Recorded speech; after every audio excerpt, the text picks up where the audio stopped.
Welcome back to MG Midget, the birth of a race car, capturing my journey from car restoration through to the 2022 MG Car Club Speed Series. In this episode we're going to be rebuilding the flip front and fitting it to the car. So this is the starting point. The flip front has been painted, fitted and all the appropriate apertures cut. It hasn't been cut back yet, so the paintwork still needs final finishing, but that's going to be much easier to do on the car once I've got something solid to push against. So I'm going to wait until it's on the car to be able to do that. First job then is to fit the headlights, fit the side lights and indicators, fit the grille on and complete all the wiring inside, and then it's going to be ready to fit back onto the car.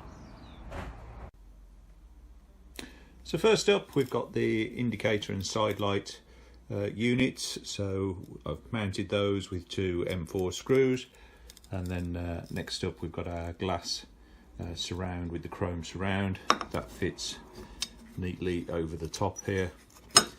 So all that remains on this is for a couple of screws to hold those in place, and then that'll be done. And same again on the opposite side, so fitted with new bulbs. All we've got to do is fit the glass with two screws, and that'll be the front indicators and side lights mounted up. Next up is the headlights, and the seal just drops into the existing holes that I'd already made, and then we're able to mount up the headlight unit. These are halogen units. We've got the steel cup at the back that's going to fit neatly into the aperture, and then 4 screws through the holes in the rear cup will locate that to the bodywork.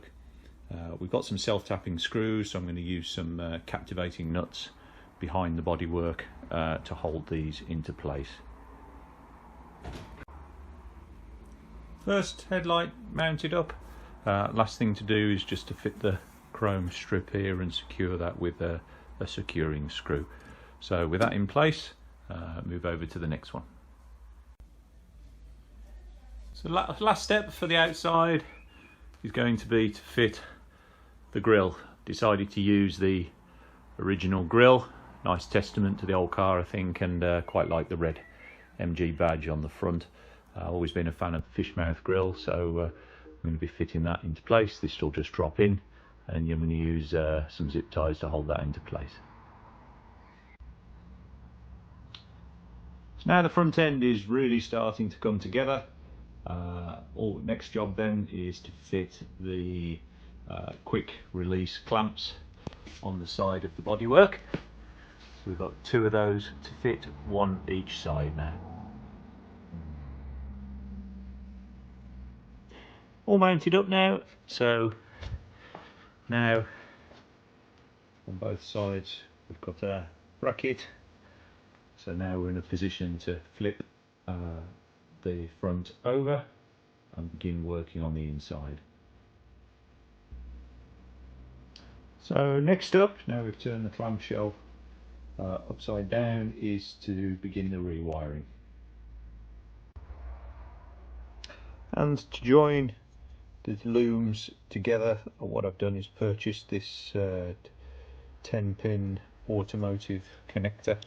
So what I need to do is cut the loom, and I'm going to need to solder the wires onto the pins and then match those up either side. One side for the flipped front clamshell and one side for the main loom, and that will allow me to remove the clamshell together with all the wiring with ease. So next up we need to do some electrical soldering.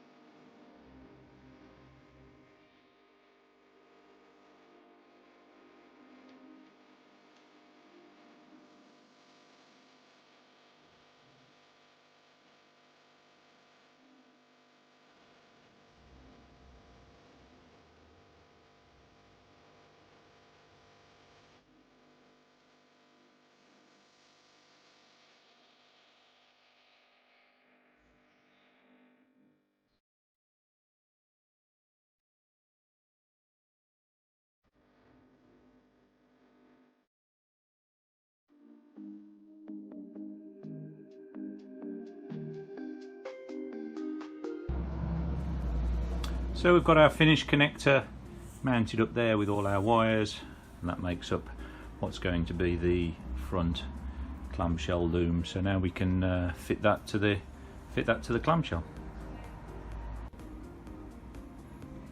Final step then before refitting the front is going to be to put the opposite connector onto the loom so that we can join the electrical connection to the front. Okay, and after a little bit of soldering work, there's the connector on the bodywork to connect into the loom on the fiberglass front. So that's the wiring done. What we've done is connected into the loom, screwed it into the wooden blocks on the fiberglass, and now we've got our cable here ready to connect to the main loom when we disconnect the front. So what that means is we can now put the front on the car. So we can put it on the car and carry on with the build. So there we have it, the front end fitted to the car, and now we can move on to the next job, which is going to be to put some of the stickers on it.